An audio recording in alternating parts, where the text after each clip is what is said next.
Historia 1. Mi ex intentó arruinarme la vida. Me aseguré de que nunca más volviera a trabajar en este pueblo. Dicen que cuando alguien te ataca sin razón, la mejor venganza es vivir bien. Pero a veces, vivir bien no basta. A veces, para cerrar realmente una herida, necesitas exponer la verdad. Esta es la historia de cómo mi ex intentó destruir mi carrera y de cómo me aseguré de que nunca más pudiera trabajar en esta ciudad. Hace 2 años conocí a Steve. No fue en una cita, ni en una aplicación, ni en un bar. Fue en el lugar menos romántico del mundo, a la oficina. Ambos trabajábamos en una empresa tecnológica bastante respetada en la ciudad. No en el mismo equipo, por suerte, pero sí en el mismo edificio, con horarios similares y eventos en común. Nos conocimos durante una jornada de capacitación interna. Él era extrovertido, algo arrogante, pero tenía ese tipo de confianza que a veces confundes con carisma. Al principio, parecía encantador. Yo estaba en un momento vulnerable, con muchas presiones en mi vida profesional, y creo que eso me hizo bajar un poco la guardia. Empezamos a salir, con discreción. No queríamos que se supiera en la empresa, al menos, no al principio. Durante unos meses todo fue bien, comíamos llantos. Hablábamos de nuestros proyectos, incluso fantaseábamos con emprender algo propio. Pero la relación no tardó en mostrar grietas. Steve tenía un lado manipulador, comentarios pasivo-agresivos, celos innecesarios y una actitud de superioridad constante. Lo dejé, fue una ruptura difícil. No hubo gritos ni escenas, solo ese silencio amargo que deja a alguien que esperaba controlarte. Lo que no sabía era que esa ruptura era apenas el comienzo de algo mucho peor. Unas semanas después de terminar con Steve, empecé a notar miradas raras en la oficina, comentarios velados. Al principio, pensé que era mi imaginación, pero luego alguien me dijo, medio en broma, medio serio: CQ, ¿con quién te estás acostando para conseguir ese ascenso? No entendía nada. No había pedido ascensos, no había dado motivos para ese tipo de rumor. Empecé a investigar discretamente, y entonces lo descubrí. Steve, él estaba difundiendo rumores por toda la empresa. Decía que yo estaba usando mis encantos para ascender, que me acostaba con un jefe. Era unstable, que no se podía confiar en mí frente a los clientes. Incluso se atrevió a decírselo directamente a mi superior. Y lo peor es que mi jefe le creyó. Mis evaluaciones de rendimiento pasaron de ser sobresalientes a mediocres. Me asignaron menos proyectos importantes. Dejaron de incluirme en reuniones con clientes grandes. Sentía que todo por lo que había trabajado estaba desmoronándose. Podría haber renunciado. Podría haberme ido llorando, con la cabeza gacha, a buscar trabajo en otra empresa, tal vez en otro estado. Pero no. Decidí, no por venganza al principio, sino por justicia. No iba a dejar que un hombre despechado destruyera mi carrera por puro ego. Así que empecé a recordar cosas. Una noche, durante una cena, Steve se había jactado, medio borracho, de cómo había hackeado su carrera universitaria. Dijo que nunca había hecho un examen sin copiar, que había chantajeado a un profesor, que incluso había plagiado su tesis. En su momento me reí nerviosamente, como si fuera una broma exagerada. Pero ahora, todo eso cobraba otro sentido. Contacté a algunos de sus antiguos compañeros de clase. No fue fácil.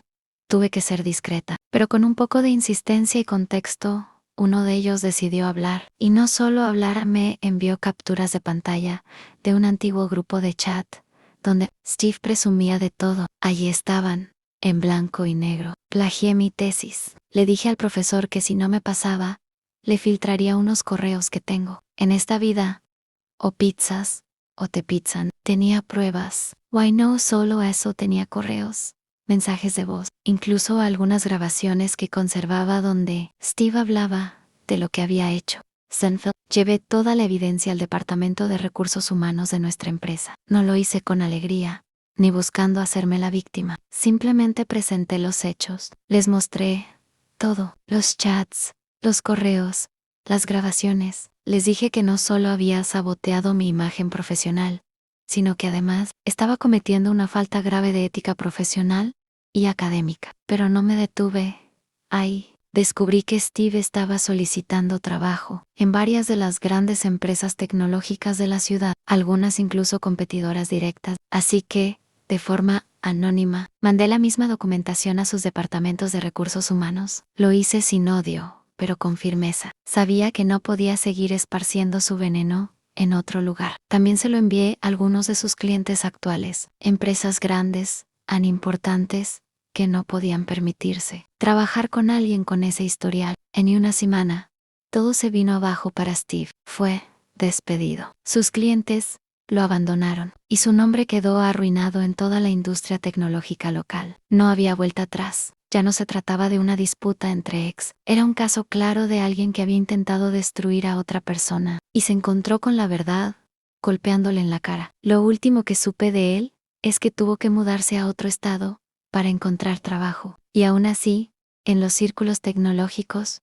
los rumores corren rápido. Donde vaya, siempre habrá alguien que sepa quién es, qué hizo y por qué ya no es bienvenido en esta ciudad. No voy a fingir que esto no me afectó. Hubo noches de insomnio, dudas, miedo, pero también hubo algo más fuerte, a la determinación de no dejar que otro dirigiera mi historia. Mi ex intentó arruinar mi carrera, quiso hundirme, hacerme desaparecer del mapa profesional con mentiras. Pero fui yo quien encontró la verdad, quien recogió cada hilo suelto, cada error de su pasado, y lo puso frente a quienes debían saberlo. Tal vez, just to share, sin duda.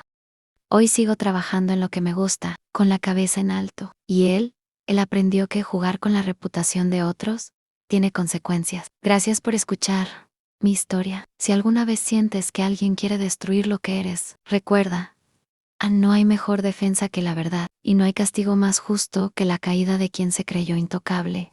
Historia 2. El día que pedí ayuda y arruiné su vida, para salvar la mía. Siento que arruiné la vida de mi esposo. Cuando llamé al 911 para informar que me estaba acorralando con un cuchillo, ni siquiera controlé lo que hizo mi cuerpo en ese momento. Solo sabía que pedir ayuda era mi única opción. Esto llevó a las autoridades a presentar cargos muy graves contra él, que la evidencia respalda. Llevamos más de 18 años juntos. Es una parte fundamental de mi vida y he compartido con él algunos de los momentos más felices de mi vida.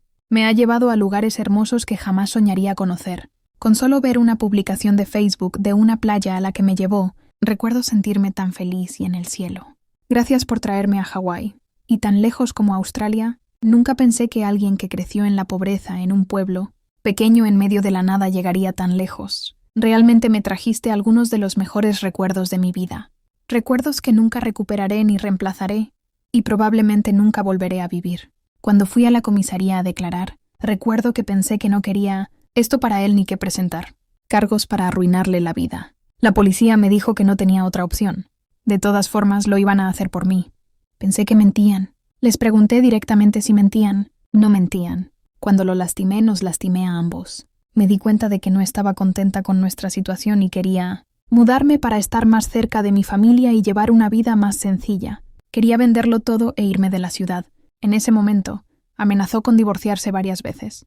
Pero este acto traumático de violencia que cometió contra mí fue como un suicidio para él en cierto modo. Surgió de la nada y fue una decisión horrible que me arrinconó y tuve que llamar a los servicios de emergencia.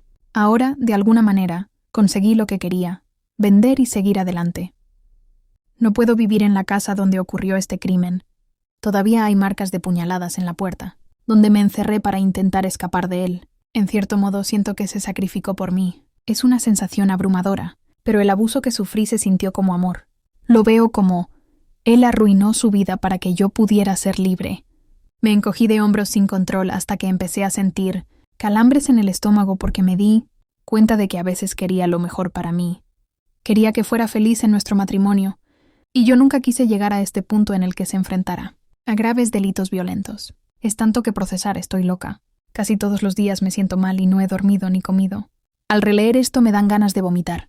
Pero sé que a partir de ahora nuestras vidas nunca volverán a ser las mismas. Antes de que todo esto pasara, íbamos a celebrar nuestro 10º aniversario para renovar nuestros votos. Ahora estoy considerando seriamente una orden de alejamiento y no volver a hablar con él. Por mi propia seguridad.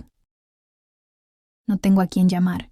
La violencia que sufrí fue vergonzosa y traumática, y no querría que mi familia pasara por lo que yo pasé. Hablé con amigos y empecé a llamar a un terapeuta. Me ha costado aceptar que soy víctima de un delito violento. Nunca imaginé que esto me pasaría. Me miro al espejo y empiezo a llorar, abrumada por la culpa por lo que le hice. Y pienso en hacerme daño por culpa. Realmente quería lo mejor para nosotros. No quería esto, no quería los cargos.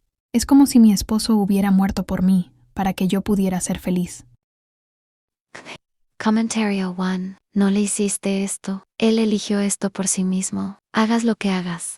Por favor, no lo dejes volver a tu vida. He pensado en cambiar la puerta rota de mi baño. La rompió él al forzarla para mantenerme allí con él mientras mi fuerte hija de 16 años intentaba entrar a la fuerza. Decidí no cambiarla porque sirve como recordatorio cuando empiezo a recaer en pensar que tal vez estaría bien dejarlo volver a casa debido a los cambios que dice estar haciendo en sí mismo y cómo nos tratará. Supuestamente me recuerda cómo nos sentimos, mis hijos y yo en ese momento y en los innumerables otros. Me recuerda sus palabras y su cara cuando me decía cosas. Me recuerda que todavía hay señales de que no es capaz de cambiar realmente para bien e incluso si lo fuera, no tengo más oportunidades que darle. Espero que cambie de verdad y que le ayude en todas sus relaciones, como con otros familiares y compañeros de trabajo, pero no tengo que estar presente para verlo. Llevamos 19 años casados y mi vida está entrelazada con la suya. Me mudé con él a los 18, no sé cómo ser adulta sola, pero es hora de descubrirlo. Aunque tenga que irme y desenredar tantas cosas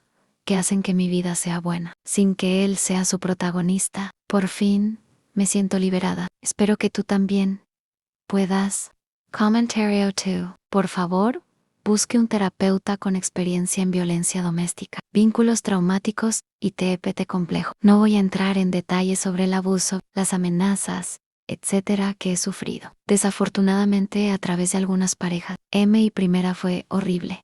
Y ahora este último. Actualmente espera sentencia y enfrenta un mínimo de 10 años. Los vínculos traumáticos son peores que una adicción a la heroína. Fantaseamos con la vida de la que nos convencieron. Preferimos vivir de la fachada que aceptar la realidad. Crecí en un ambiente tóxico y me criaron para mantener la boca cerrada y la cabeza gacha. Así que, antes de empezar a contar mis historias, lo dejaré así. Cuanto más toleramos, más perdonamos, permitimos. No hace que nos quieran, etcétera, sino que se ríen de nosotros. Y es como su droga. Cuanto más aceptamos, más se intensifica. Comentario 3. Maldita sea, cariño. Realmente espero que tengas un terapeuta con quien puedas hablar sobre esto. Él decidió acorralarte con un arma. Te defendas. Este document te habría herido o algo mucho peor. No se sacrificó noblemente. Es un abusador que fue atrapado y castigado. Y tú todavía estás tan inmersa en el proceso de abuso que ahora mismo no lo ves. Te queda mucho camino por recorrer, y lamento que tengas que hacer esto. Pero él no es un héroe, ni un ídolo por lo que hizo para salvarte. Él no iba a salvarte en absoluto. Pero la policía tiene razón. Usted no tiene voz ni voto en la presentación de cargos. Es el Estado o el condado quien los presenta contra él, no la víctima. Intentó hacerte daño, y te miras al espejo, y te culpas por lo que crees que le hiciste. Es increíble, en el peor sentido. El abuso que sufriste no fue amor. Las dulces vacaciones y el romanticismo fueron el único señuelo para que cayeras en sus fauces. Ahora que estás ahí, estás convencida de que las partes amorosas son su verdadero yo. Y esto no lo es. Eso es al revés. Por desgracia, todo ese rollo romántico era solo una trampa para atraerte. Funcionó. Y ahora esos buenos momentos eran tan buenos que ignoras la realidad que tienes delante. Él te mostró tanta buena voluntad que puede acorralarte con un cuchillo y amenazarte de muerte. Y tú actúas como si fuera un acto de heroísmo y noble sacrificio que intentara matarte de alguna manera. La lógica es asombrosa. Hay algo que los humanos hacemos.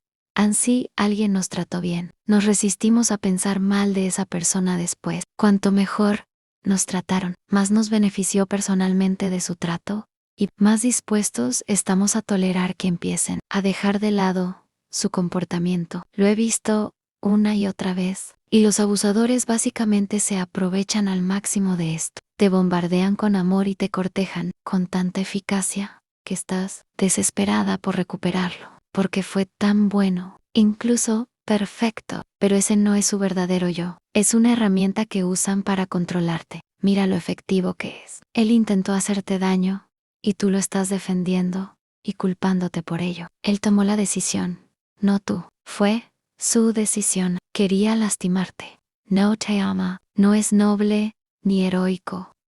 Lo que crees que es amor fue pura mentira para hacerte obediente y complaciente. Lo siento mucho. Te han engañado a una gran escala. Comentario personal.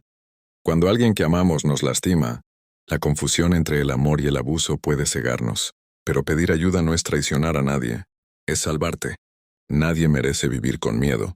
Incluso si el miedo viene de quien una vez te hizo feliz. El amor real nunca te acorrala, nunca amenaza y jamás te pone en peligro. No estás rompiendo una vida al pedir ayuda. Estás intentando salvar la tuya. Y eso nunca, nunca es egoísta. Si estás en una situación parecida, habla. Pide ayuda. No estás sola. Tu vida importa. Si te gustó esta historia, dale un me gusta.